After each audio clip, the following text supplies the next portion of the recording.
Hi, my name is Paul Offit. I am a pediatrician and attending physician in the Division of Infectious Diseases at the Children's Hospital of Philadelphia.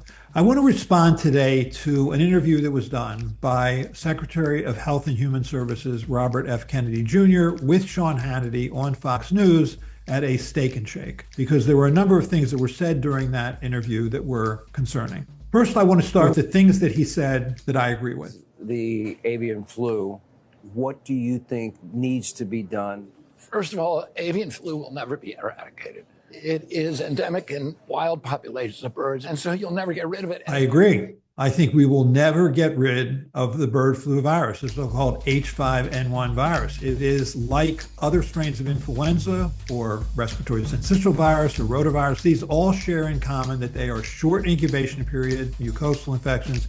You will never get rid of those viruses. Even if the entire world were vaccinated with a bird flu vaccine, even if every bird in the world was vaccinated with a bird flu vaccine, that virus would still circulate. The disease is not passed through food, so you cannot get it. As far as we know, you cannot get it from an egg or milk or meat from an infected animal. I agree. Influenza virus is an enveloped virus, meaning it's very fragile. It doesn't do well in acid environments. And so your stomach is a highly acidic environment. I think the influenza virus would never survive in the stomach. You don't get influenza by eating it. You get it by inhaling it. So I think he's right.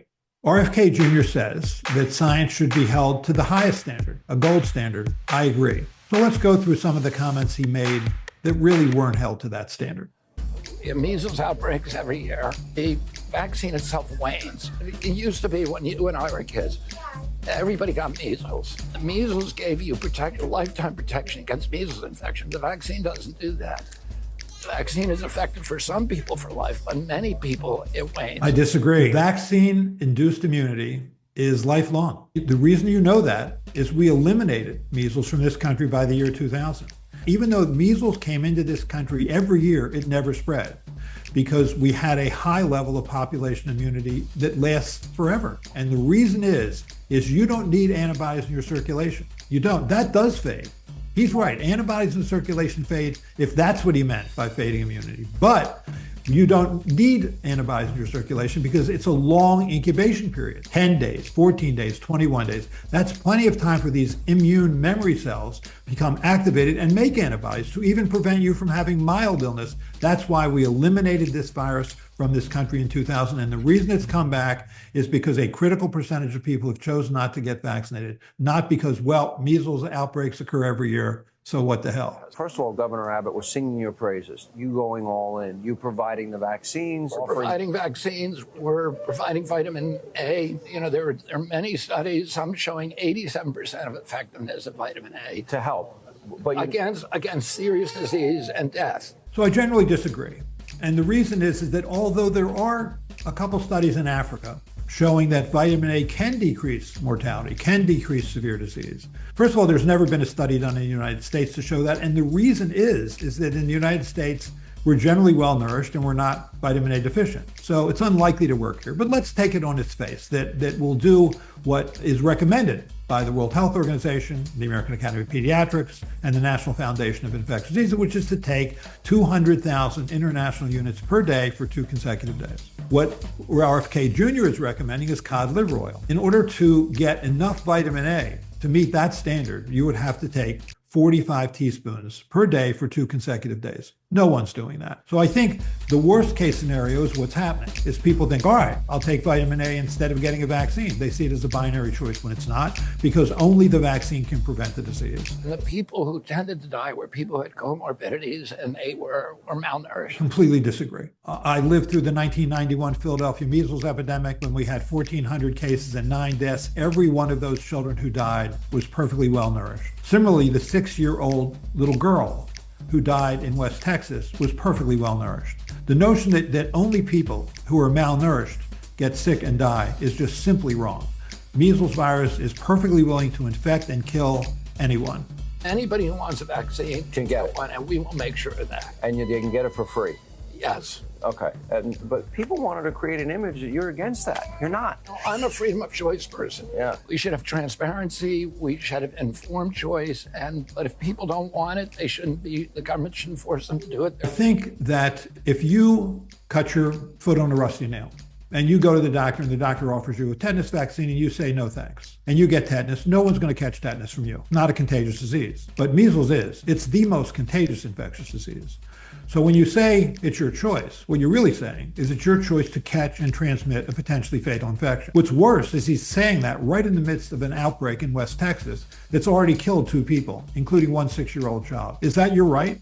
Is it your right to catch and transmit a potentially fatal infection? What he should be saying is vaccinate your child. This is a potentially deadly disease, as we're seeing. Vaccinate your child to keep them safe. That's your number one job as a parent, is to keep your child safe. And vaccines provide that safety. And I understand parents being concerned about vaccines, right? We're asking people to inject their child with a biological agent. Sounds scary. But what's much scarier is the disease, as we're learning from this outbreak in West Texas. So talk to your doctor, talk to nurse, talk to people who have an expertise in the area, who can help you out with this, who can answer your questions, and with compassion, because it's reasonable to have fears about vaccines. But remember, a choice not to get a vaccine is not a risk-free choice. It's just a choice to take a different, and in this case, far more serious risk. There are adverse events from the vaccine. It does cause deaths every year. It causes all the illnesses that measles itself causes, encephalitis and blindness, etc. Causes deaths every year?